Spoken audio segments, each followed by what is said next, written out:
other day. I prayed soon as I woke. Never thought I'd be the victim of a paralyzing stroke. Could be you. I woke up at 5:20 just to start my day to day. On this morning I'm feeling different, damn, feeling some kind of way.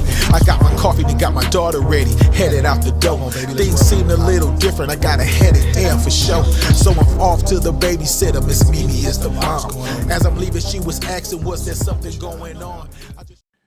Hello, everybody. How you guys doing today? Welcome to another episode of Death Taught Us How to Live. This is episode number 6. So if you haven't seen any of the episodes so far for season 6, please go to our YouTube channel and check out more. We are broadcasting this on many other platforms as well. We have this on TikTok. We have this on Instagram, Facebook, as well as Stroke Warrior Radio. And without any further ado, we have a great show. And I've been talking to a lot of great guests over the past 6 weeks. And a lot of them have been talking about how to get better after a stroke. And today's not going to be any different, but we're not going to be talking to a stroke survivor this time. We're going into the medical side of things. We're getting some medical help. And I have an OT, the OT professor is going to be on speaking with us today. And I'm going to let him talk about why is it so important for him to actually help us out and what he's actually doing within our community to make our lives much better. So please, without any further ado, welcome to our stage, our guest for today, Dr. Phill.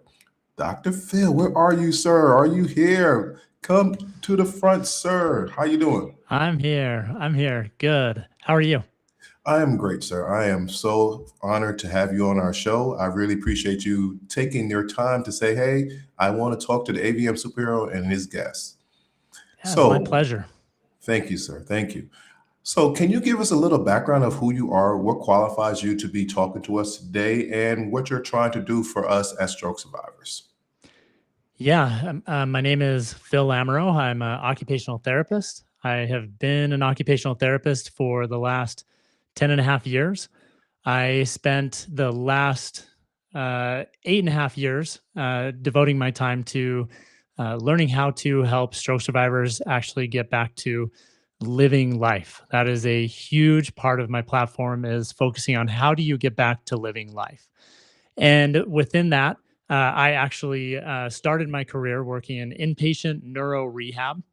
And I got to learn how to do a lot of different things, work with a lot of really interesting individuals. But I keep coming back to individuals who've had any sort of brain injury.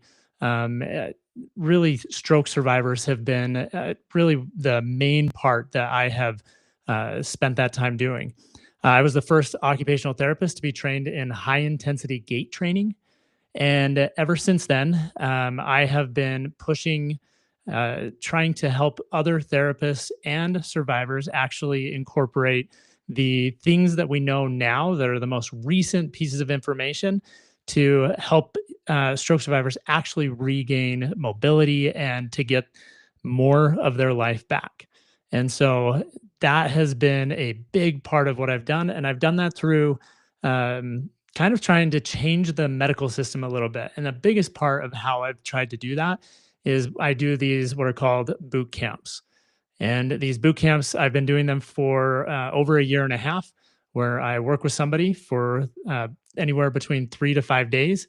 And I do high intensity gait training with them. And I get more change in those 3 to 5 days than they've gotten in even up to a year of typical therapy, because I utilize the most up-to-date information and knowledge that we have on what's called neuroplasticity. Okay, Dr. Phill, you caught my attention, and that high intensity gait training is on the top of my list right now. I'm really curious about this. But before we go any further, I just want to make sure that you guys know in the TikTok world, YouTube world, Facebook, where we are watching the messages come through. So please, if you have any questions for Dr. Phill, please put them there. And right now, so far, we have Phill in TikTok. He's saying hello to us. So hello, Phill. Oh, not Phill, Peter. Peter's saying hello to us. Hey, Peter. So, Dr. Phill, Peter's saying hello. HIGT. What is that all about? You said you're getting more results from that than anybody else getting with regular occupational therapy, physical therapy. What is that? And can you break that down to us so we could have a better understanding how to get involved with that? Yeah. So when you go back to the 1940s, there was a theory that was created by a therapist who basically uh, said that as an individual who is trying to recover from a neurologic injury, what you need to do is you need to not use compensatory movement, so abnormal movement, and it needs to be slow. And you should only do things in a very methodical way. So only do it if it looks right. And that has infiltrated and been a part of every single aspect of our profession, and not just occupational therapy, but physical therapy as well. And that didn't really get challenged until about 20 years after it was introduced. And the evidence that actually came out was that it wasn't actually very beneficial. And in fact, it was the exact same as, or worse, as what we would call like typical traditional orthopedic, or like where you're, working on the muscles and everything. It was the same or worse, until somebody did actually challenge that with people who had been told that they had plateaued and that they weren't able to uh, get any change and get better. And that led to where they actually started to increase somebody's heart rate by pushing their ability to walk. And there's so much more that goes into that. But basically, as they push their ability to walk, get their heart rate up to a certain level, the body creates a chemical that makes it so that the neurons are easier to talk to each other. It makes it so that they can talk to each other. And then from there, the brain is in a better setup and situation to actually make change. And so that's a very broad definition of it. And but I did the 1940s approach and then changed to high intensity gait training, and I have been able to see both sides, and the changes are incredibly different. Okay, so how do someone like myself, a stroke survivor, get involved in your particular program? Because this sounds very interesting, and I never heard of it. So how can we get this out there so people can understand that this is available to them and can help them out with their recovery? Yeah, so here's the thing. This is still, I mean, it's still relatively new and brand new in the research world. So typically it takes about 17 years for research to start getting used into everyday, uh, even just to begin getting used into everyday therapy. And I just wasn't going to wait. And so the way that you can get involved in it is, first and foremost, you can ask your therapist if they know about high intensity gait training, not high intensity interval training, but high intensity gait training. With That was researched by Jenny Moore and George Hornby and that group. And if they don't know, then you have a couple of options. And one is that you can come to me. So you can come to me, and I can either help guide and do some virtual sessions, or I can actually come to you and I do a boot camp with you for those 3 to 5 days, whatever we decide. And basically, I introduce it to you. I help set it up so that you can actually move forward and do it on your own after after we work together, and then we continue working even just as we go forward after the actual boot camp. So you can do that by messaging me on TikTok at the OT Professor, or go to www.strokesurvivorbootcamp.com, and you can fill out a request form there, and we can do that. I would say that the most important piece, though, is that you ask your therapist if they want to learn how to do this. Because if we can get more therapists involved, then it becomes much easier to get access to this amazing information. And I also train therapists on how to do this. I actually have a couple courses that they can get continuing education credits for that they have to get anyways. And so they can come and learn how to do that. Okay, cool. We have some questions coming in from, I believe it's YouTube. Let's see if we could ask our producer to bring them up on the screen so you could actually answer Yeah. that. This is Jocelyn, and she's asking, what about Botox? I'm not sure if you deal with that particular arena or not, or if this is part of that arena as well. Would you So like to Bo- step into that? yeah, so Botox is this is the way that I describe Botox is that uh, if I have 10 survivors and all 10 get Botox, two of them are going to say it changed their life. They're going to say that they got more movement, they actually were able to move better, and it made all the difference in the world. And then I'm going to have 6 of those survivors that are going to say it did nothing for them. Like they don't really notice a difference. And then there's going to be the 2 that say it actually made things worse.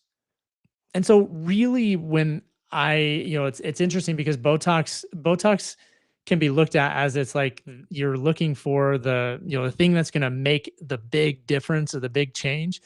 There are not very many stroke survivors that I've worked with that Botox has actually made the big difference or the big change. It doesn't mean it can't. But Botox, it generally is it's going to be used as a way to decrease your muscles that are trying to contract. They get too tight, and so it's going to try and decrease that tightness. But the way that it does it, it actually kind of breaks down the muscles, and so it's something that it's a risk if you take it, if you get it. The other thing is make sure that you use a therapist that is going to support and help confirm and make sure that the Botox is going in the right muscle. Because I cannot tell you how many stroke survivors I've asked where they put the Botox in, and I just go, really? Like that was not the right muscle. That's not even the one that needs the Botox if you need Botox. And so make sure that you do try to recruit a therapist to come in and confirm and make sure that it's the right muscles, or just ask a therapist which muscles Botox should be used in. You're bringing up a lot of things that a lot of us survivors fear and get anxiety of it because we don't know what to trust or who to trust. So that's another thing altogether. But I think that's taking us off our context of what we're trying to get to. I'm more interested in this HIGT. Uh, are you funded with or connected with insurance companies, or this is completely out of pocket? Right now, this is completely out of pocket because I don't go the typical route of your therapist because I actually travel across multiple states. Last week, actually earlier this week, I was in Detroit, Michigan. I'm going to be going to Vermont. I have one that I'm setting up in New York City, and I'm from Utah. And I have another one in Los Angeles that I'm looking into. So I mean, there's many states, but really, for me, you can't look at me as like it's going to be like a typical traditional therapy experience because first and foremost, it's not. Um, Second, it's going to be more of a let me show you what your capacity actually is because I mean I don't want to go down this rabbit hole too much, but I'll just say this. As survivors, the way therapists actually look at you in general is the first time they look at you, they go, "Oh my gosh, like you're so unsafe." They see the weaknesses, they see the things that are going to potentially be a potential injury or something like that. When I see you, when I work with you, it's the opposite. I see actually these are the things that are doing so awesome and you're doing so well with. Now let's actually maximize. And I want to show you what you're actually capable of that you don't have to fear. And then if there are some things that you need to improve, then we hit those things first and improve those pieces. And we do that because what we've done is we've increased the that protein, that natural protein. It's called brain derived neurotrophic factor or BDNF.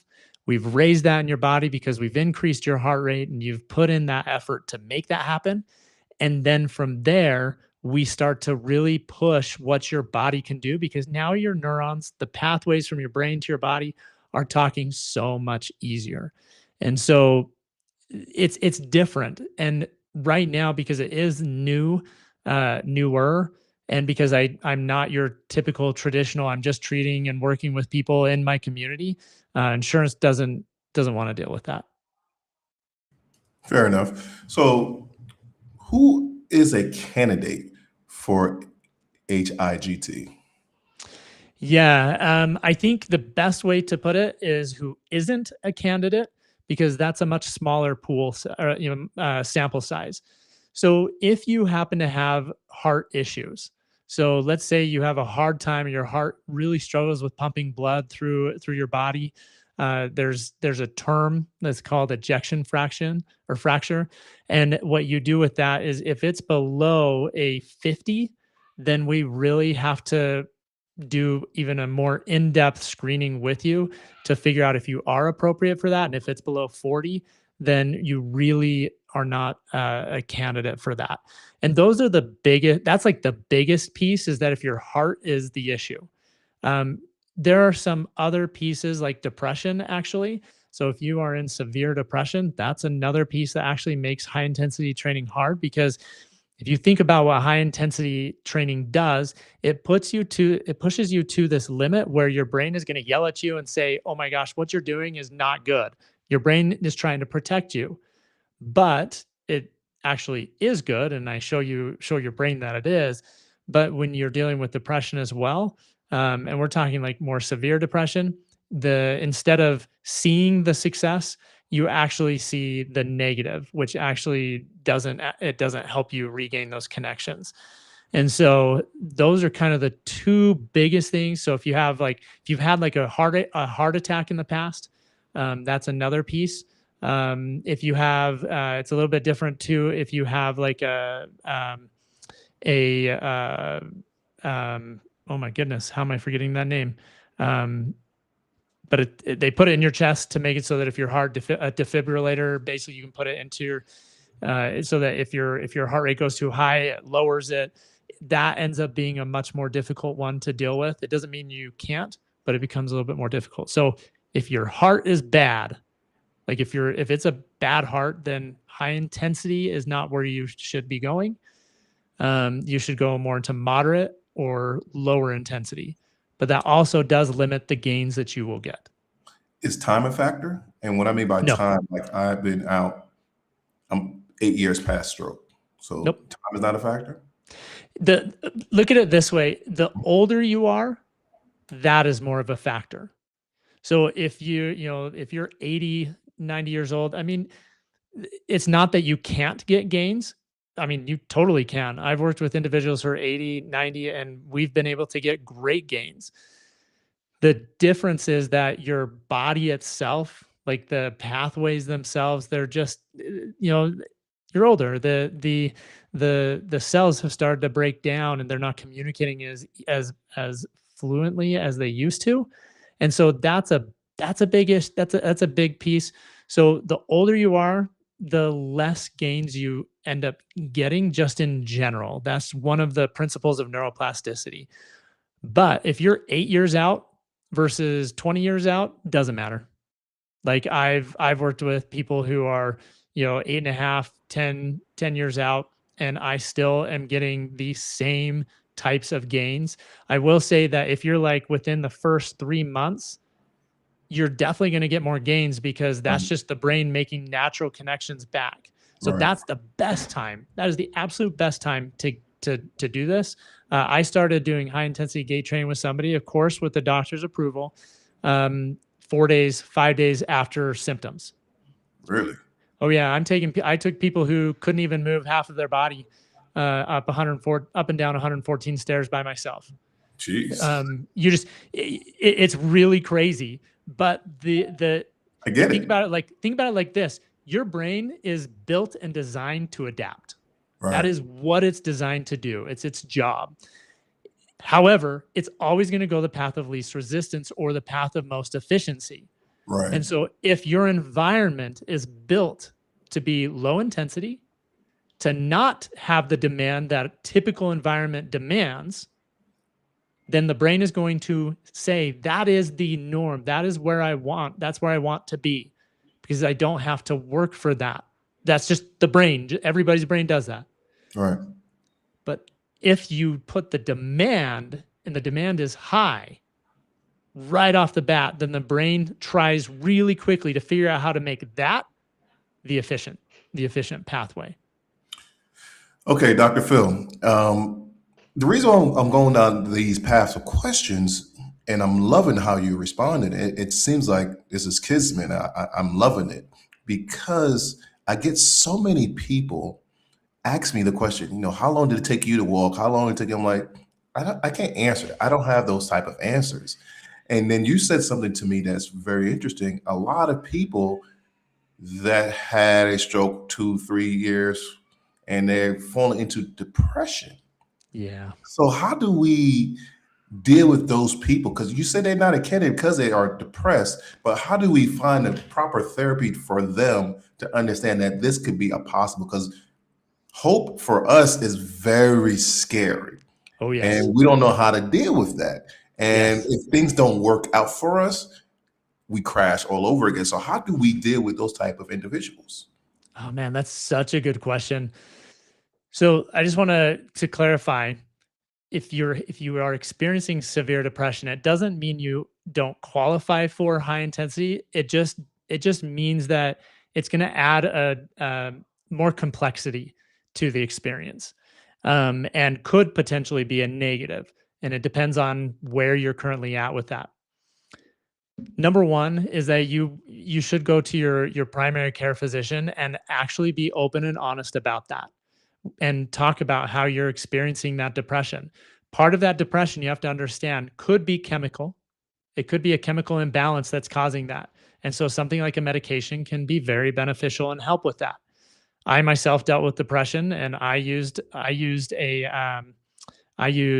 medication for a while to help deal with the chemical imbalance that's there.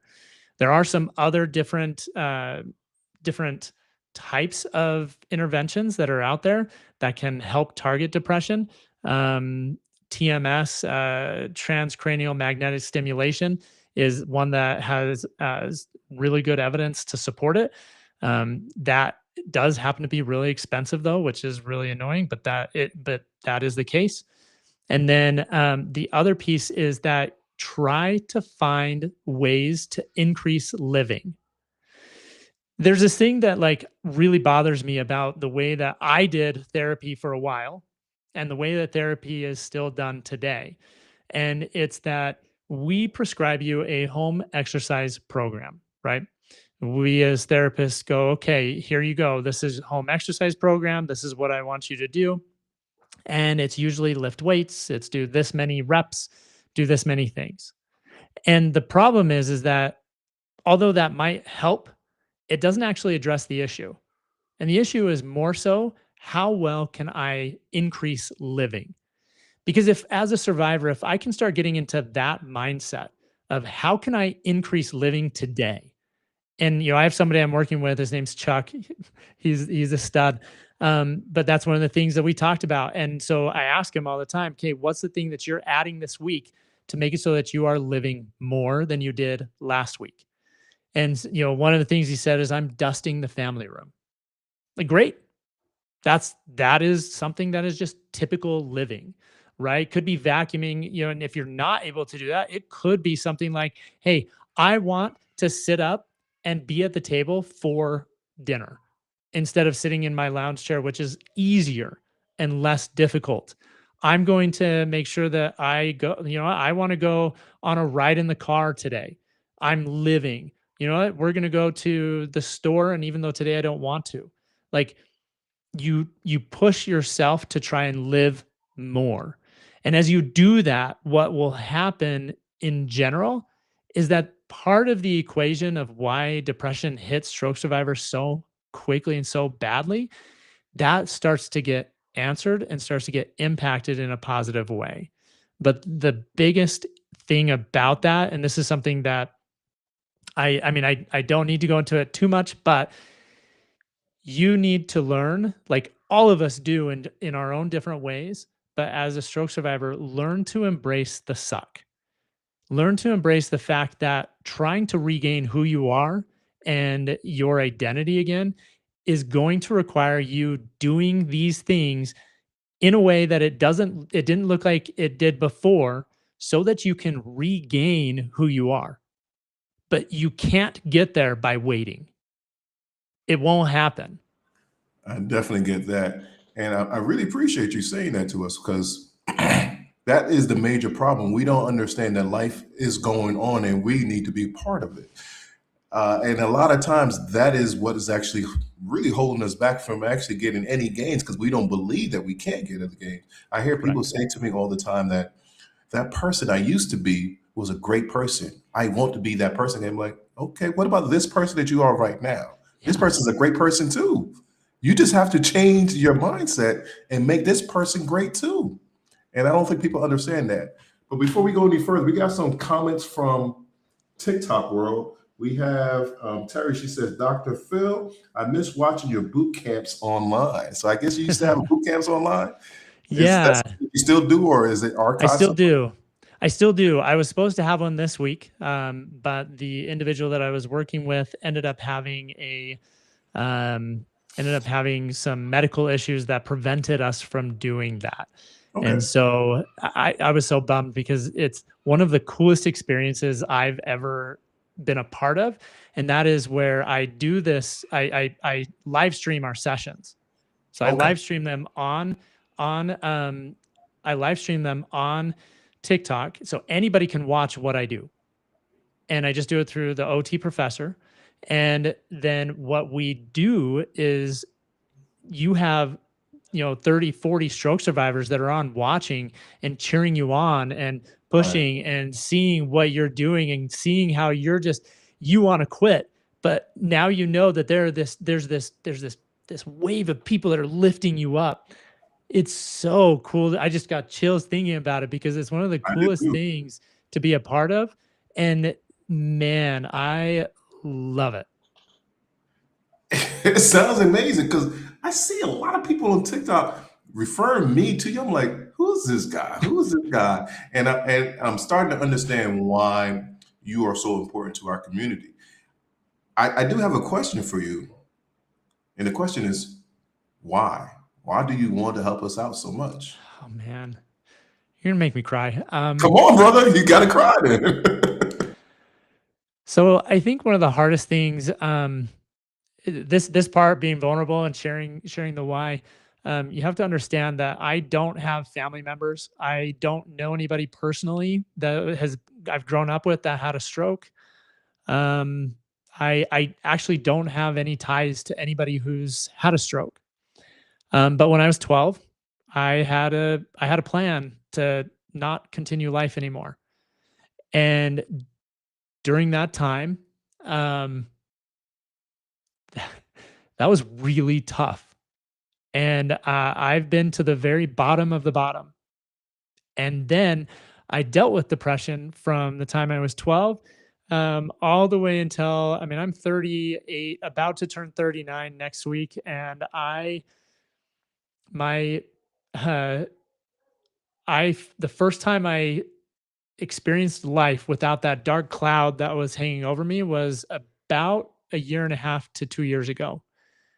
And I actually did a TMS, so transcranial magnetic stimulation, and that was a huge, huge benefit to me.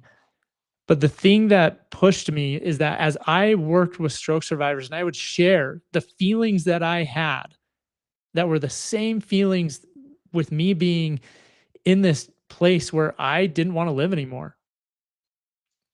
Um, and then the struggle of every day showing up without seeing a light anywhere and just searching for that one thing that's going to make it so that I can feel joy again and that I can live the way that I want to.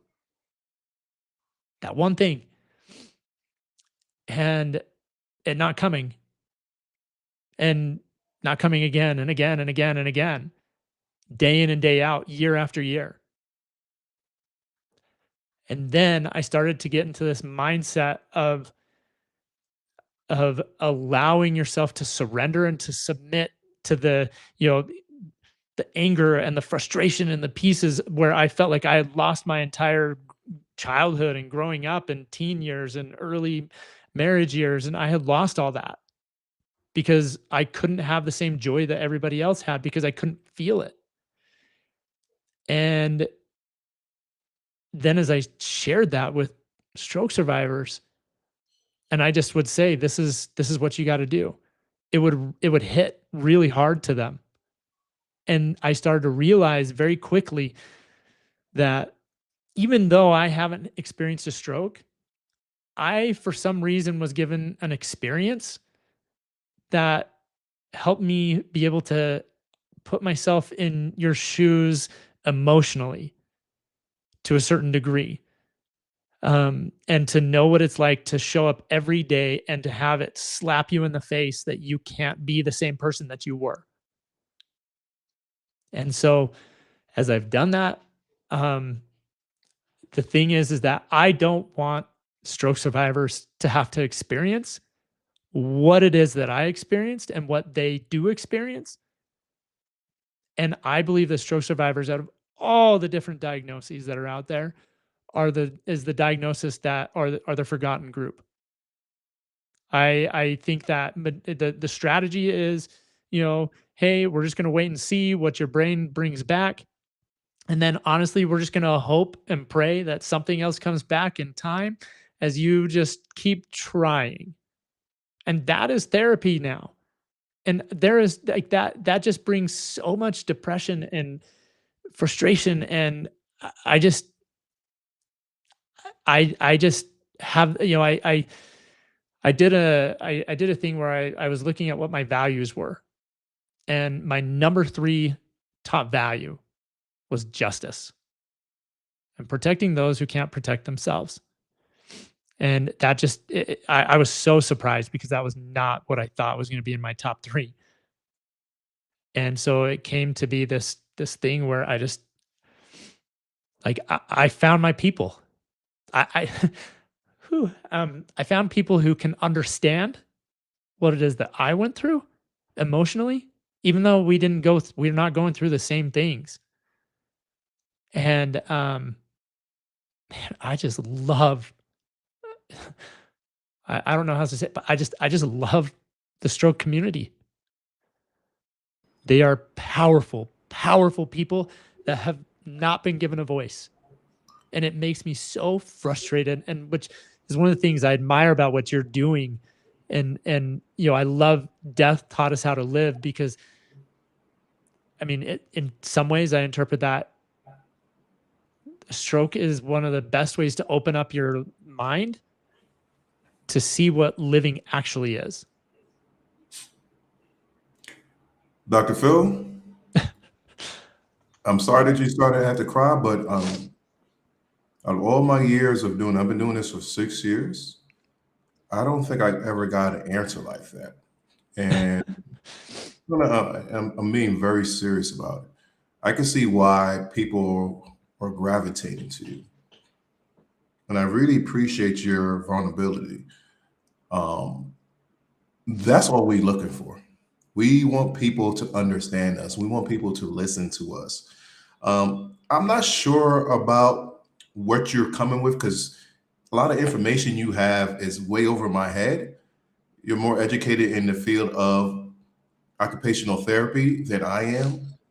But the way that I work with people is if I could trust them. And the only way I could trust them is them being vulnerable and telling me exactly how they feel. And by you just doing that, I know it's hard for you, but it's a relief for us because like we always feel like we're not heard. We feel like we talk to people that's emotionally unintelligent and they rather just look at us as a number instead of a person. So when we can see you as a medical professional, as a person, That does a lot for us, brother. And I really appreciate you doing that. Thanks. Thank Like I said, you. I I did a live last 2 nights ago, and I was just on, and it just I was feeling, the struggle of, I'm trying to do something unique and different that hasn't been done before. And it feels lonely. And because I don't have anybody to look to, I don't have anybody who's gone before me and has a outline of how this is supposed to be done. Don't have it, and it gets really lonely.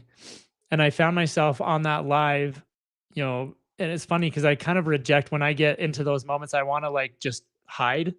That's always been my response. But I got on a live, and man, I can't tell you how many stroke survivors were on, and just I feel safe. And there's not very many places in this world that I feel safe. Well, And it's so awesome. well, we got people on TikTok is actually saying the same thing that you're saying right now. We have Victoria saying, "Amen." Just someone that understands us. Terry saying it is very lonely, and they all appreciate you actually saying what you're saying because this is exactly how they feel.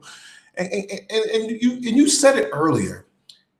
You know, you getting Botox, maybe getting in the wrong place. Like, why do we have to check with the professional that's giving us Botox if they put it in the right place or not? Like, we got too much to even think about. We want you Yep. guys to just take care of the issue and go with it. Now, if you're opening up to us and we understand that you are feeling our pain too, that goes a lot to our psyche, not even the physical part, just our psyche, our mental state. And Yep. by you doing this, and I know you said it's hard for you to do, but I'm very appreciative. And you need to understand, even for me, I've been through depression. I used to smoke cigars, addicted to all different types of stuff, even after my stroke. And I had nowhere to go. And community was what helped me get where I am today. But I never had a medical professional break down the way you just broke down. Well, So I a need lot you of to firsts I do. understand. I need you to understand how important that is, even for me, 9 years out. Like, you get it, Yeah. brother. Man, that was deep. Bravo to you. Thank you. Welcome, brother. It's one of those, I think as we learn our identity, and that's one of the hardest parts is learning to trust those little pieces about you, Yeah. those little moments, those little things that make you unique, and owning it. And so, you know what? I'm a crier. I'm very self-reflective, and it's one of my superpowers. But it is hard to let it out because it puts people in uncomfortable positions. But for some reason, stroke survivors, they We don't did. you don't get into those uncomfortable positions because it's almost like you are so starving for somebody to just open up this world of like, oh my gosh, like, yes, like I can have emotion. Dr. Phil, I don't, you really, yeah, you opened up I didn't expect this. I'm telling you, I did not expect everybody, I didn't expect this type of interview. But Dr. Phil, you're opening up a Pandora's box right now because this is Yeah. exactly what we are looking for. We want compassion. We want you to not take your past and bring it into this particular situation right now. Correct. We want you to be open. Yep. Allow us to be open because we're very blunt. We have no filter. We just want to Yep. be able to be who we want to be without anybody looking down at us. So Correct. you're right. You found the right people, and I I know. and I I always love thought it.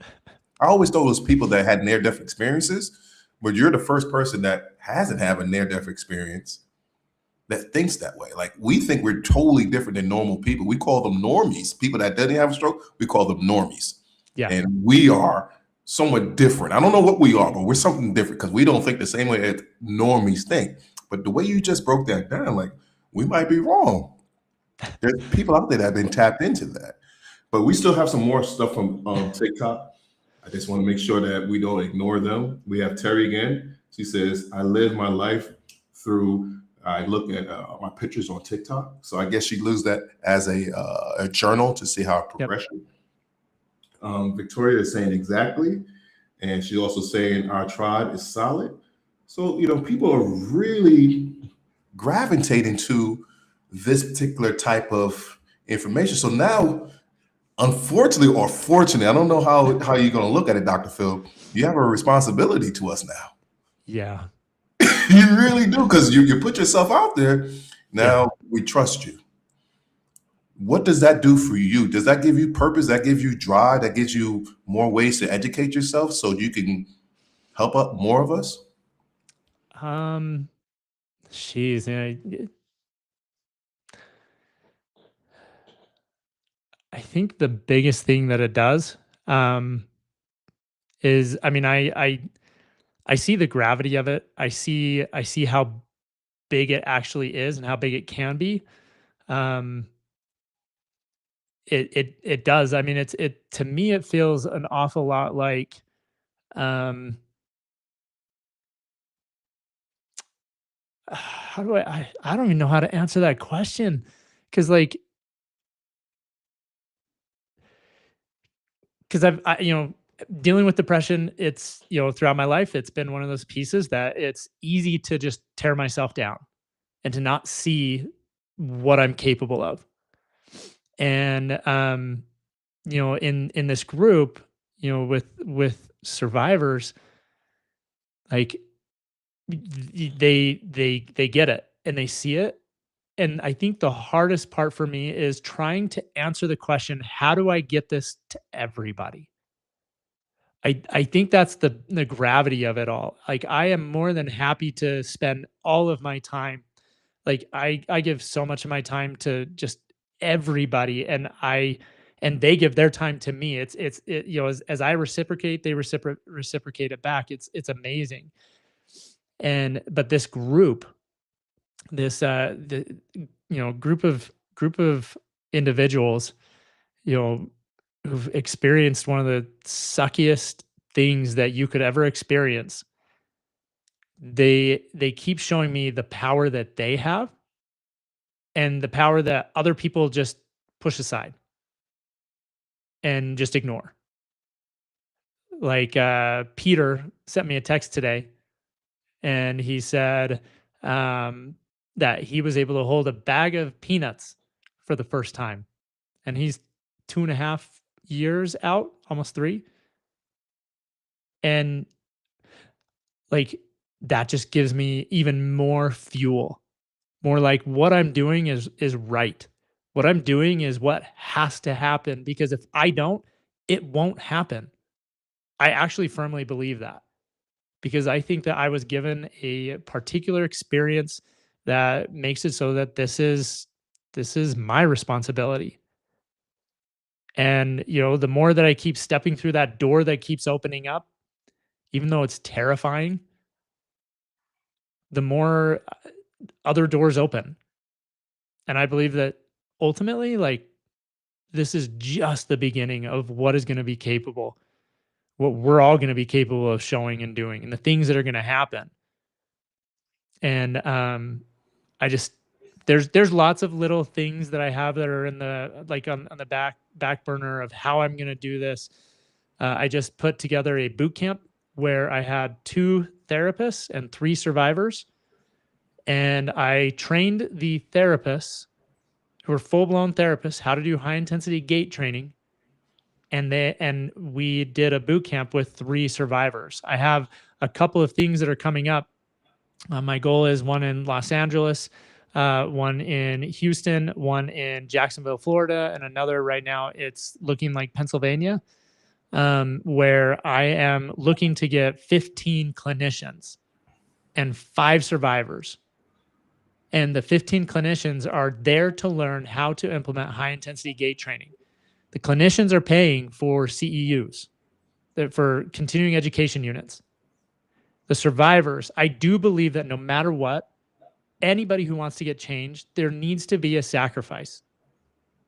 And that oftentimes is money for you survivors. That is a massive sacrifice, but it is not fair and it is not right to have to charge so much for out of pocket. And so what I do is I basically say for something like that boot camp, if you can come up with 200, 250 bucks, then you get 3 days of all day therapy. I mean, it's insane because the therapists are paying for me to be there. Right. And then you get actual therapists who are just learning how to implement a new intervention. It's not like they're students who have no experience. No, they are legit clinicians who have years of experience and they just want to learn how to do what I do. And so it's an opportunity for survivors to actually get this without having to pay as much. So if you as a survivor want me to come, and in order to decrease that cost, well, reach out to your therapist and say, hey, I want you to come on this journey with me. I need you to come on this journey with me. And if you do this, you can get continuing education units. Okay, if you get that, then for me, that's not going to cost me very much. And then that decreases the out of pocket because I have a number. This is what it costs for me to get out there. And the biggest thing really is that it has to be, I just have to look at it and go, I mean, it has to at least make it so that I can provide for my family, and I do lots of other things on the side. I teach at UNLV in their doctoral program. I'm an expert witness on personal injury cases. And, so I do all these other things to make it so that I can do this, but everything that I am doing right now is designed towards creating a situation where survivors shouldn't have to pay very much to actually get what this is. Because the biggest thing that survivors should be paying for, like every single consumer in the world, you should be paying for results. It shouldn't be I show up and I'm here and I'm doing my 10 reps and then you move on to something else. No, like I should be expecting results. Okay, Dr. Phill. Before you get to that particular realm, I want to draw you back because you're trying to run away. I know. I just have so many things. I saw you. My brain goes everywhere. And that's cool. I'm gonna give you a chance to actually let that brain go wherever it needs to go. But we're getting closer to the time to close out. But I want to put something out there that you have done. And like I said, I don't know if you really realize this or not, but a lot of us don't realize that by us showing up helps us with our recovery. So you said that, it helped you with your depression. You found people that understand you. So by us hearing that from you, that gives us a chance to get up and do more for ourselves to get to the next part of our lives. Correct. So I really appreciate you coming on and speaking about that. But I'm going to let you close out the show. But before we close out the show, I want to do my hot seat questions. This is where I ask my guests 4 questions about anything particular that deals with the conversation that we're dealing with already. And then after that, we will close out the show with you saying who you are, where they can find you, and also talk about these little boot camps that you have as well. But when you are finished with each and every response, keep them quick because I want to make them into reels. Just say AVM superhero, I'm ready for my next question. Okay. So are you ready, Dr. Phill, for your hot seat questions and me on our hot seat? I am ready. Okay, sir, let's get to it. Question number 1 on the screen. Drum roll, please. What is a hidden daily hurdle survivors face at home? The hidden hurdle is that there isn't enough demand to make change actually happen. And because of that, it's a false perspective that you can't change. I'm ready for my next question. You didn't say my name, but that's okay. AVM superhero. I'm ready for my next question. It's okay. We did a lot of emotional work this show, so I can let that slide. Question number 2 goes as follows. How does therapy help a survivor find themselves again? Therapy Can you say that question one more time? Therapy, how does therapy help a survivor find themselves again? That's the question, I believe. Oh, it's right there. My bad. So therapy, it depends on what the therapy is.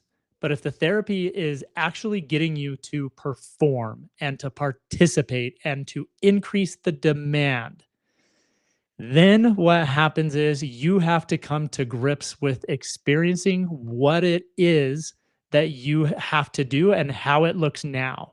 And as you go through that and do it again and again and again and again, you finally become you. But if you're unwilling to do that, then you won't actually become you again. You'll stay looking at the past, and instead, what you should do is actually start living in the moment so that the future can actually happen. AVM superhero, I'm ready for my next question. Yes, sir. And you will get it. Question number 3 goes as follows. How do you balance brain recovery with severe fatigue? Ooh, I'm curious about this one. I have kind of an unpopular position on fatigue. I think that fatigue is, I do believe it's real. I believe that it's a part of the process. However, I believe that in general, therapists and the way that we started training you from the beginning is that we have put you focusing so heavily on fatigue. For example, if I'm working with you and I say, how are you feeling? Are you feeling fatigued? How's the fatigue? How are you feeling? Are you tired right now? And if I keep doing that, guess what? You're going to start noticing more and more. You're more tired. You have more fatigue. And so I think that oftentimes fatigue, just like if I'm really tired and if I'm struggling, the more I talk about it, the more fatigue I'm going to feel. Right now, I'm exhausted, I'm tired, but I feel alive because I'm doing something that is making it so that I am living. So if you start putting yourself into moments where you can live more, you will find that that fatigue that you had that was preventing you from doing something actually starts to go away. You still will feel fatigue maybe after, but you are going to feel fatigue after regardless. And so the more you live, the less fatigue actually plays a role in your outcome. AVM superhero, I'm ready for my next question. And this is your final question. So everybody out there, thank you so much for coming on to our show and talking with us. You know, people that gave us questions, gave us comments. I really appreciate you guys. Dr. Phill, I was not expecting this at all. You really shocked me, and I really love this shock. And it's hard to surprise me, but you did the job tonight. I really appreciate you, and I thank you from the bottom of my heart what you do for us as stroke survivors and everybody else in the brain trauma community. So here's your final question, sir. When does too much caregiver help slow down recovery? I'm going to go back to the framework that I used before with the demand on your environment. Most of the time, caregiver, or I'm going to use the word care partners, it's usually done out of love and it's done out of like, I want to help. The problem is that if you do it every single time you do it for somebody, you remove an opportunity for somebody to actually increase their ability to become. So it becomes a dance. It's, am I doing too much to prevent you from actually getting to do this on your own? Or am I actually making it so that you can do more, and therefore you have to rise up to the occasion and end up taking more ownership of your life and what it is that you want to do, and therefore making it easier for me as your care partner.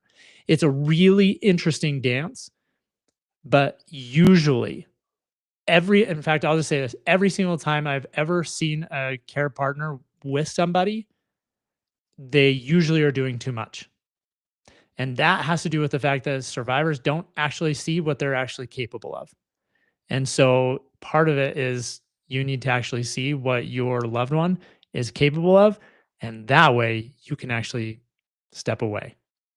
AVM superhero, I'm done with the questions and ready for the next stage. Well, there's no more stages for me. You close up the show, sir, and this is all on you. Whatever you want to say to the audience, it's your show. Great. Well, first and foremost, I just want to say thank you. Thank you for letting me be on this and have this opportunity to share my experience, share my story, share what I love. Because what I love is seeing somebody actually push and find out that they are capable of more than what they thought they could do. In fact, Danielle, who I was working with in Detroit, the final day, I took her and I put my, I held her hands. I said, okay, stand. She was like, what? Why? Like, no, no. And she was so nervous. And I said, just trust me, stand. And as she did, I was like, all right, let's go. And she started to walk. And that was the longest she had walked without using a walker in 2 years. And it's so amazing to me when I show people what they're actually capable of, instead of looking at you as somebody that has a stroke or has these deficits or these impairments, and actually see you as the power that you are. The one thing I want stroke survivors to remember from this entire episode is that you have power. You are not an individual who is weak, and you are not an individual who can't improve or adapt. Every single one of you can. Is it going to suck? Yes. Is it going to be ridiculously hard? Yes. Is it going to be the hardest thing you've ever done in your life? Yes. But do you know what happens on the other side of all of that? You become somebody that you didn't even know could exist, and you gain greater happiness than what you thought was ever possible. But you have to learn to love the suckiness of living and learning to live, and to gain more by adding more demand onto your everyday life. And you have to do that. And you have to do it day in and day out. And some days you're going to be amazing, and some days you're going to want to stop. But you won't, because the stroke didn't stop you the first time. So there's no reason for you to stop now. And honestly, joy is possible in the crappiness. So if you want to experience that, reach out to me at the OT Professor on TikTok, or go to strokesurvivorbootcamp.com and you can fill out a request form. And I would be more than happy to even just start this journey with you through a phone call. And we'll see what we can do to help you get to where you want to be, and to see what your actual capacity is. Just remember, probably 99 out of 100 individuals that I see are performing well below what they're capable of. And that one person, the reason why they're not, happens to usually be because there's something medically going on that just needs more attention. And those are some of the things that I love to do. And thank you guys for being on here. Thank you for watching. Thank you for sticking around for this conversation. This has been one of the best conversations I've been on, and one of the best lives that I've been on. And AVM superhero, you're a good man. And I seriously have appreciated this opportunity to be here and to be able to share what it is that I'm trying to bring out to the world, because it's coming. It's just gonna depend on when it gets there. And I'm just letting my high power be the one that is making that happen. And that's everything for this show, and all that I have to say.